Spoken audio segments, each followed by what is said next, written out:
The Hunger Games by Suzanne Collins. Chapter 3. The moment the anthem ends, we are taken into custody. I don't mean we're handcuffed or anything, but a group of peacekeepers marches us through the front door of the Justice Building. Maybe tributes have tried to escape in the past. I've never seen that happen, though. Once inside, I'm conducted to a room and left alone. It's the richest place I've ever been in, with thick, deep carpets and a velvet couch and chairs. I know velvet because my mother has a dress with the collar made of the stuff. When I sit on the couch, I can't help running my fingers over the fabric repeatedly.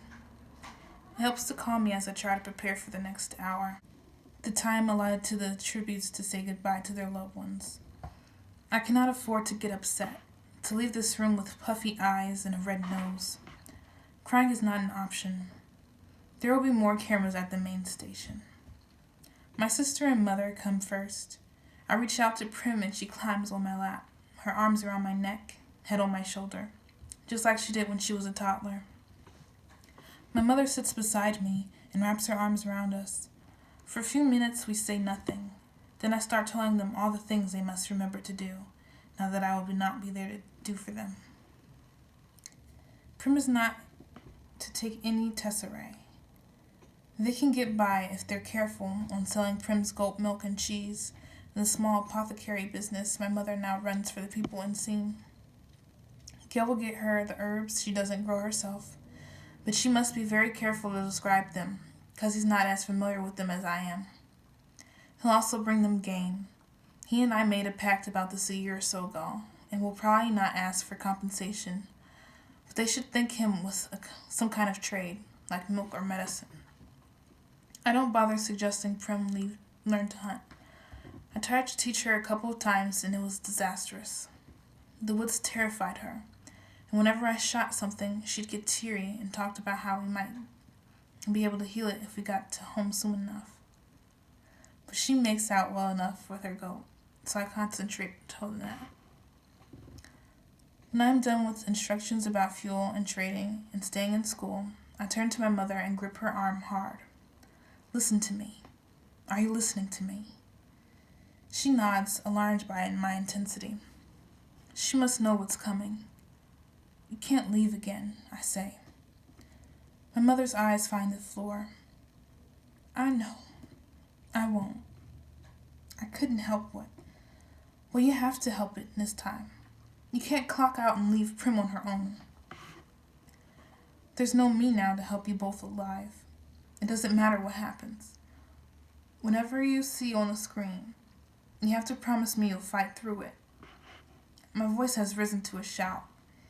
In it is all the anger, all the fear I felt at her demandment. She pulls her arm from my grasp, moved to anger herself. Now, I was ill. I could have treated myself if I had the medicine I have now. That part about her being ill might be true. I've seen her bring back people suffering from immobilizing sadness since. Perhaps it is a sickness, but it's one we can't afford. Then take it, and take care of her, I say. I'll be all right, Katniss, says Prim, clasping my face in her hands. But you have to take care too. You're so fast and brave. Maybe you can win. I can't win. Prim must know that in her heart. The competition will be far beyond my abilities. Kids from wealthier districts, where winning is a huge honor, have been trained their whole lives for this. Boys who are 2 or 3 times my size. Girls who know 20 different ways to kill you with a knife. Oh, there'll be people like me too. People to weed out before the real fun begins. Maybe, I say, because I can hardly tell my mother to carry on if I've already given up myself. Besides, it isn't in my nature to go down without a fight, even when things seem insurmountable. Then we'd be as rich as Haymitch. I don't care if we're rich. I just want you to come home. You will try, won't you? Really, really try? Asked Prim. Really, really try. I swear it, I say. And I know because of Prim I'll have to. Then the peacekeepers at the door, signaling our time is up, and we're all hugging one another so hard it hurts, and all I'm saying is, I love you. I love you both. and they're saying it back, and then the peacekeeper orders them out, and the door closes. I bury my head in one of the velvet pillows, as if this can block the whole thing out. Someone else enters the room, and when I look up, I'm surprised to see it's the baker, Peter Millark's father. I can't believe he's come to visit me. After all, I'll be trying to kill his son soon. But we do know each other a little bit, and he knows Prim even better. When she sells her goat cheese at the hog, she puts 2 of them aside for him, and he gives her a generous amount of bread in return. We always wait to trade with him when his witch of a wife isn't around, because he's so much nicer. I feel certain he would never have hit his son the way she did over the burnt bread. But why has he come to see me? The baker sits awkwardly on the edge of the plush chairs. He's a big, broad-shouldered man with burn scars from years at the ovens. He must have just goodbye to his son.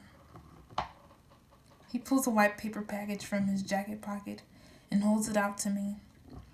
I open it and find cookies. These are a luxury we can never afford. Thank you, I say. The baker's not a very talkative man in the best of times, and today he has no words at all. I had some of your bread this morning.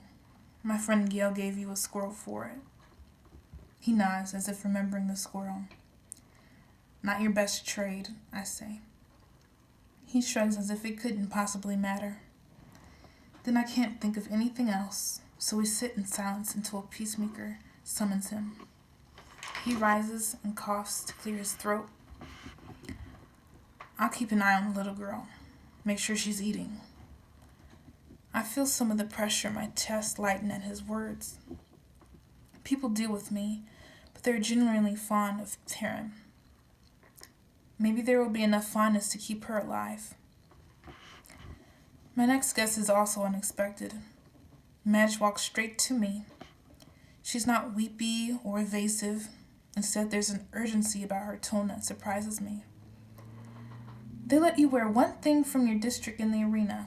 One thing to remind you of home. Will you wear this? She holds out the circular gold pin that was on her dress earlier. I hadn't paid much attention to it before, but now I see it's a small bird in flight. Your pin?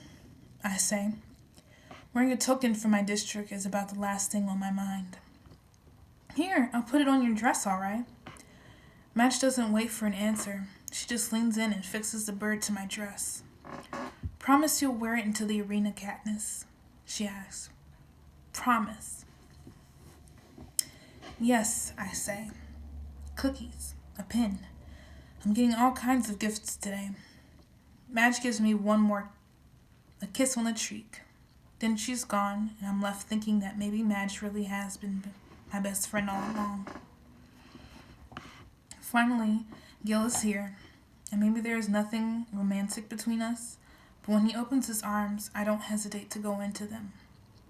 His body is familiar to me. The way it moves, the smell of wood smoke, even the sound of his heart beating, I know from quiet moments on a hunt. But this is the first time I really feel it. Lean in and hard muscled against my own. Listen, he says. Getting a knife should be pretty easy, but you've got to get your hands on a bow. That's your best chance.